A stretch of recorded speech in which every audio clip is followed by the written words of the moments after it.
the film club, there were 3 film clubs. They were mostly in the Lower East Side, that's in Manhattan, which was mostly an immigrant neighborhood.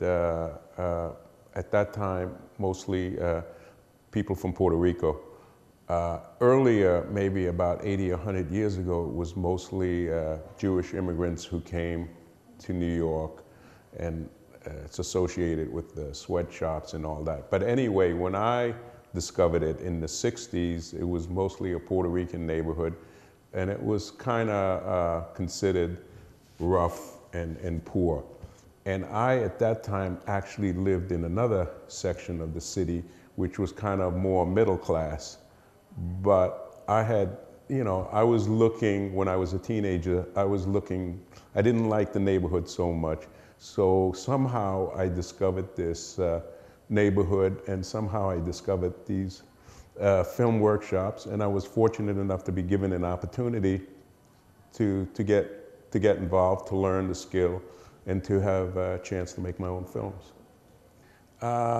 My father wanted me to become an accountant, and but you know, which I was willing to give a try. But the more I did my own personal films, the more I discovered that I really loved doing that. So as time went on, I really dreamed about doing that. And then after 4 years of doing that, I started freelancing a little here, a little there, and working mostly on educational kind of material. And then 10 years later, I got a chance to work for a news organization, which I did for 30 years. I kept, now I was saying in those clubs, they were in the neighborhood. Most of the kids who went to these film workshops were local teenagers, mostly of Puerto Rican background.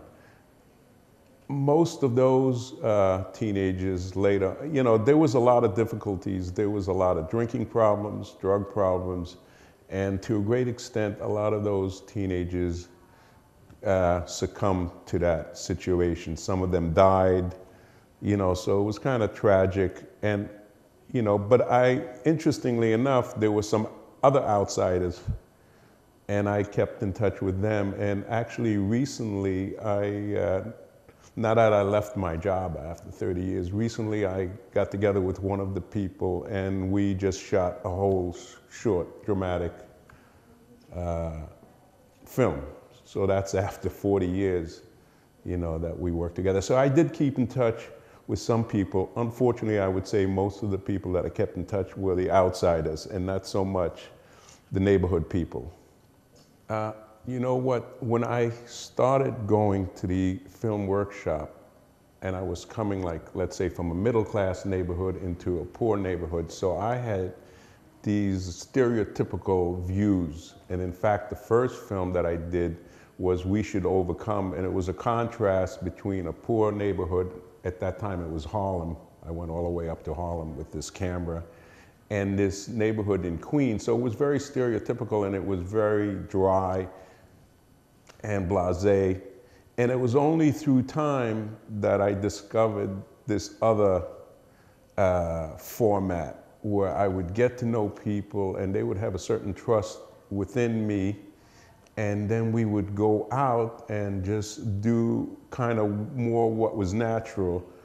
But I would still manipulate. They would manipulate me, and I would manipulate them. And so when you see these films, it's a combination of this trust that they have in me and the trust that I have in them, and kind of a bit of my imagination of challenging the people who are in the films to do various things. And then, of course, through editing, I then manipulate it again.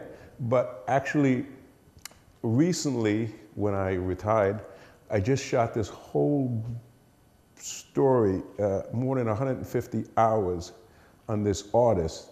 And to a great extent, I now realize I'm going back to that style. This person has a lot of faith in me, has given a lot of time to me, and as a return, I am trying to do the best that I can do to tell his story, which is quite different kind of story.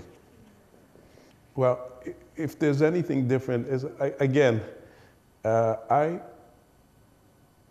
you know, like I said, I search for something, you know, I've realized through this latest project that I'm working on, I search for people that are odd, different, contrary, or at least I believe they're different, contrary, and then I am very open to them telling their story, you know, and again, the faith that they have in me, the time they're willing to put in me, is I think what makes this kind of a different experience.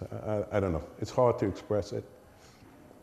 Yeah, I mean, it's, on the one hand, I feel very lucky. I feel very lucky to be able to come here and have the time. On the other hand, it is kind of odd to go back 40 years. I almost wish that the work I'm doing now will get a chance to be viewed by the public, because sometimes I say 40 years, Jesus, why? You know, it just like seems like a time capsule. It's just odd. Okay, so that's it. Okay. Thank you very much. Thank you.